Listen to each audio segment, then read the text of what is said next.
Fingerprints. What?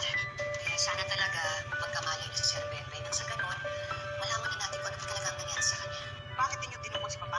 Bini Moira Carlos, sandali lang, ano ba ang changes of survival ni Lolo Pepe? Sabi ni Doc may chance siyang mabuhay. Sabi ni Moira, ano ka ba naman, hindi mo pa ginawa ng tama, sana pinatid mo ang ugat niya sa ulo, o nang iwan ka ng instrumento para magkaroon siya ng seizure. Sabi ni Doc Carlos, sira ulo ka talaga, no doktor, ako hindi ako mamamatay tao.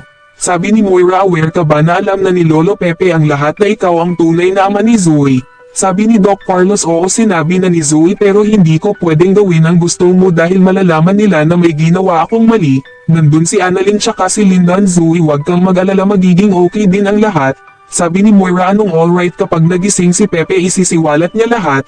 Sabi ni Doc Carlos, hindi Zoe, isipin mo na lang walang pinagkaiba yan sa mga pasyente natin na mamatay, kaya hindi ka kriminal. Sabi ni Zoe, whether or not criminal pa rin ako, ang pinagkaiba lang nun buhay si Lolo, ano pag nakulong ba ako, dadalawin mo ba ako?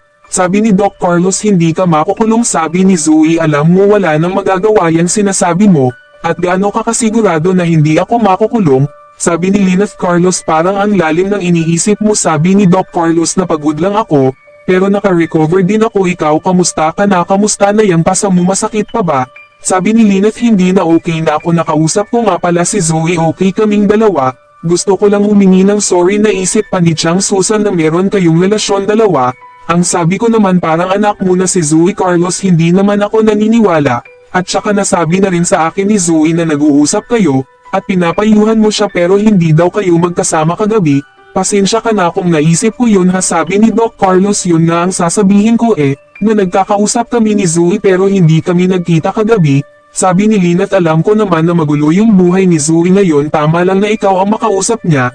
Sabi ni Doc Carlos, okay lang sa'yo. Sabi ni Lynette, oo naman, mas matino ka kesa doon sa nanay niya. Tsaka sigurado naman ako na parang tatay na rin ang turing niya sa'yo, diba? Alam mo Carlos, nanay din ako, walang magulang nagugustuhin na magulo ang buhay ng anak niya. Sabi ni Doc Carlos, salamat Lynette sa pangunawa mo. Alam mo, sa totoo lang, kung may change ako na ayusin ang buhay ni Zoe, gagawin ko. Sabi ni Lynette, kung may magagawa ka, bakit naman hindi? Sabi ni Doc Carlos, salamat Lynette. Pinagmamasdan naman ni Doc Carlos si Don Pepe, kinakausap pa niya ito. Sabi nito, Sir Pepe, ako na ang humihingi ng tawad sa lahat ng ginawa ni Zoe, hindi mo na malalaman ang sekreto namin. Sabi ni Moira, Zoe, ano bang ginagawa natin dito? You don't even be here. Sabi ni Zoe, Mommy, magstay muna ako dito kay Daddy. Sabi ni Moira, sure ka ba? Sabi ni Doc RJ, Zoe, anong nangyayari? Sabi ni Zoe, Dad, wala, pagod lang po ako. Sabi ni Doc RJ, wag ka munang pumasok, magpahinga ka na lang muna. Sabi ni Zoe, Dad, okay lang po ako, dinalaw naman ni Annalyn ang lolo niya. Sabi nito, Doc, kamusta si Lolo, may pagbabago po ba? Sabi ni Doc Carlos, sa ngayon stable naman status niya, sana ma-maintain niya ito. Kinausap naman ni Annalyn ang Lolo Pepe niya, magpagaling ka po, lumaban ka po Lolo. Pangako magbabayad ang gumawa nito sa'yo, basta lumaban ka po. Natutuwa si Annalyn kasi gumalaw ang kamay ni Lolo Pepe. Sabi nito, Doc, gumalaw ang kamay ni Lolo, ibig sabihin naririnig niya ako.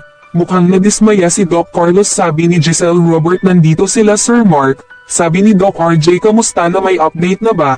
Sabi ni Giselle, meron na. Sabi ni Officer Mark, Doc, may na-recover po kami na medical supplies sa hideout ni Balahadja. Sabi ni Doc RJ, medical supplies. Sabi ni Giselle, baka meron doktor sa mga kidnapper. Sabi ni Officer Mark, possible po, pwede din na binili nila ito. Ang maganda dito, siguradong may fingerprint ang mga yon. Baka makatulong ito para mahanap ang ibang mga kasama ni Balahadja. Sabi ni Doc RJ, good job Sir Mark, sana malaman na natin ito as soon as possible. Sabi ni Giselle, Obeng, pwede ka ba namin makausap ni Sir Mark? Sabi ni Josa, alam mo Lynette, tama talaga ginawa mo, napalitan mo lahat yung door lock ninyo. Mahirap na no, minsan ka na pinasok dito, paano kung bumalik yun tapos mangyari uli yun, baka mas malala pa ang gawin nun sa'yo. Sabi ni Chang Susan Korak. Sabi ni Lynette, hindi nga ako makampanti. Alam nyo ba, pag may naririnig ako na kalabog, na nenervyos ako. Kung minsan pa naman si Carlos wala dito paggabi, kaya kinakabahan talaga ako. Sabi ni Josa, di kung gusto mo para hindi ka kabahan, mag-isa sa gabi, pwede naman samahan ka namin dito sa gabi, pwede naman. Sabi ni Chang Susan, oo naman, pwede ako dyan sa sofa. Ito namang si Josa, kahit sa carpet okay na yan, diba? Sabi ni Josa, oo naman, basta may kasama ka lang. Sabi ni Lynette, salamat sa inyo. Hayaan niyo po, sasabihin ko po kay Carlos kapag pamayad po siya, sasabihan ko po kayo. Sabi ni Chang Susan, may iba tayo, nakausap mo na ba si Zoe? Sabi ni Lynette, nakausap ko na po si Zoe. Ang sabi niya po sa akin nasasabihan niya ng problema si Carlos. Siguro kasi dahil matagal nang magkaibigan si RJ at si Carlos kaya ang tingin niya parang tatay na din niya si Carlos. Sabi ni Josan, ako Lynette, kilala ko yung Zoe na yan, baka ang ending niyan feeling niya siya na talaga yung anak ni Doc Carlos. Hello, sa ngayon mas may karapatan ang inaanak ko kesa sa kanya. Tsaka kung makaarte yung Zoe na yan, akala mo naman siya ang tunay na anak ni Doc Carlos. Sabi ni Chang Susan, daughter, hindi niya kadugo si Carlos, sa pagkakataong ito mas may karapatan si Annalyn dahil asawa mo si Carlos. Sabi ni Lynette, alam niyo sa totoo lang iba yung sinasabi ko sa nararamdaman ko. Hindi ko maintindihan yung sarili ko, gustong gusto ko talaga maniwala kila Carlos at Zoe. Sabi ni Moira, sige na sayo na yan, umalis ka na, baka may makakita pa sayo. Sabi ni Neriza, sigurado ka bang hindi mo ginamit sa krimen yan? Sabi ni Moira, ano ka ba Neriza, di ba nangako ako sayo na ibibigay ko sayo yan, malinis yan, walang bahig na dumi? Sabi ni Neriza, sigurado ka Moira ha? Sabi ni Officer Mark, magandang umaga po Mrs. Tanyag. Sabi ni Moira, yes officer. Sabi ni Officer Mark, ako po si Officer Mark Gonzaga at iniimbitahan po namin kayo sa presento. Sabi ni Moira, bakit gising na ba si Pepe? Ano bang sinabi niya? Ako ba ang tinuturo niya na dumukot sa kanya? Hindi ako sasama sa inyo. Sabi ni Neriza, Moira, ano ka ba naman, wag kang mag-skandalo dito, respeto mo naman sila. Sabi ni Moira, respect kung ikaw kaya ang sumama sa kanila. Sabi ni Officer Mark, ma'am, hindi po namin kayo hinuhuli, iniimbitahan po namin kayo sa presento para po makuhanan ng fingerprint sample. Sabi ni Moira, fingerprint no, hindi nyo pwedeng gawin yan, hindi ako sasama. Sabi ni Giselle, kailangan namin ng fingerprint sample, may angal ka. Bumibili naman si Doc RJ ng bulaklak, may duma po sa kanya na malaking paru-paro. Sabi ng babaeng nagtitinda ng bulaklak, sir, ang laking paru-paro duma po sa inyo. Alam mo sir, kasabihan ng mga matatanda, mga mahal daw natin sa buhay yan. Ganyan din yung tatay ko nung namatay, ang laki rin ng paru-parong dama po sa akin. Kaya nagmamadaling umalis si Doc RJ para puntahan niya ang tatay nito. Narinig naman ni Zoe na may paging si Doc Lyndon at Annalyn.